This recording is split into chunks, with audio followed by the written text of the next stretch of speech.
Hello students, how are you? कैसे हैं आप? This is your first chapter kinds of sentences. तो sentences as we know very well about from the beginning class. First class से ही पढ़ते हैं। Sentences a group of words that make a complete sense, इतना तो पता ही है सभी को। It must have words placed in the correct order. Sentence क्या होते हैं? सेंटेंस ऐसे ग्रुप ऑफ वर्ड्स का सेंटेंस होता है जिसमें कि ग्रुप ऑफ वर्ड्स बनके एक कंप्लीट सेंस बनता है। मतलब एक पूर्ण वाक्य बनता है जिसका कोई मतलब होता है। It must have words placed in their correct order, और उसको इस तरह से अरेंज किया जाता है ताकि उसका मीनिंगफुल सेंटेंस निकले। और उसकी प्रॉपर वर्ड्स, जैसे पहले सब्जेक्ट आता है, फिर उसके बाद वर्ब आता है, फिर उसके बाद ऑब्जेक्ट आता है। तो this is the correct formation of a sentence. It begins with a capital letter, और ये हमेशा कैपिटल लेटर से स्टार्ट होता है। It ends with a full stop, और फुल स्टॉप से खत्म होता है। अ क्वेश्चन मार्क से भी खत्म हो सकता है, और एन एक्सक्लेमेशन मार्क से भी। It must have a verb in it, और इसके अंदर क्या होता है? वर्ब होता है। चलिए, लुक एट पिक्चर गिवन। जैसे कि पिक्चर गिवन है, इसमें कुछ वर्ड्स दिए गए हैं। To the beach, in the evening, the family, और the family had gone to the beach in the evening. So complete sentence कौन सा है? Yes, the last group of words makes a complete sense here. The family had gone to the beach in the evening. और जो अभी हमने पढ़ा, ऐसे ही capital letter से स्टार्ट होता है आपका सेंटेंस, और ये प्रॉपर ऑर्डर में होता है, और फुल स्टॉप से खत्म होता है, क्वेश्चन मार्क से या एक्सक्लेमेशन मार्क से। चलिए चलते हैं नेक्स्ट पेज पर। लेकिन इससे पहले इसके नीचे दिया हुआ है आपका फ्रेज। तो फ्रेज क्या होता है? Phrase is a group of words that stand together as a single unit, typically as part of a clause or a sentence. A phrase does not contain a subject and a verb, and consequently cannot convey a complete thought. तो phrase को हम कह सकते हैं कि एक phrase जो है इनकम्प्लीट थॉट होता है, ना तो इसमें सब्जेक्ट होता है और ना ही वर्ब होता है। जैसे अगर मैं कहूँ बिलीविंग इन गॉड, तो इसमें सब्जेक्ट भी नहीं है और ना ही वर्ब है और ना ही कंप्लीट सेंस शो कर रहा है। ठीक है।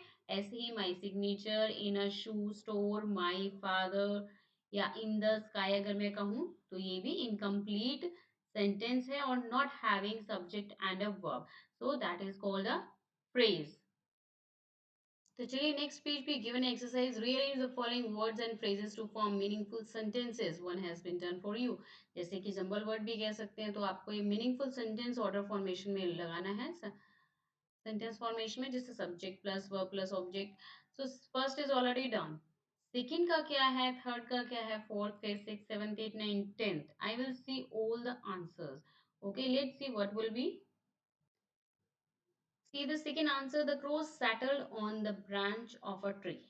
Third, the fox wanted the cheese, but he knew the crow would not share it with him. And fourth, so the fox flattered the crow. Now see the fifth, he said that he sang very well. Sixth, he asked him to sing a song. Seventh, the crow lifted up his head and began to caw his best. Eighth, the moment he opened his mouth, the piece of cheese fell to the ground. Ninth, the fox pounced on the cheese and said that was what he had always wanted. Tenth, he advised the crow not to trust flatters. इसके बाद given है आपका kinds of sentences. तो कितने प्रकार के sentences होते हैं? There are four kinds of sentences. First है असर्टिव। असर्टिव को हम डिक्लेरेटिव सेंटेंस भी कहते हैं।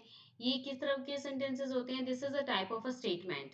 It belongs to the fact. It states, asserts और declares something। ये किसी चीज के बारे में हमें कुछ स्टेटमेंट देते हैं, या फैक्ट्स बताते हैं, या किसी चीज के बारे में इंफॉर्मेशन देते हैं, किसी चीज के बारे में कुछ डिक्लेयर करते हैं। जैसे अगर मैं एग्जांपल कहूँ, the day is very hot, तो यहाँ पे डे के बारे में बताया गया कि डे कैसा है? बहुत ही हॉट है। Mimi lives in a big cottage. यहाँ पे मिमी के बारे में बताया गया, Mimi lives in a big cottage. Jayant is a painter, he paints really well. तो जयंत क्या है? एक पेंटर है और वो बहुत ही अच्छी पेंटिंग करता है।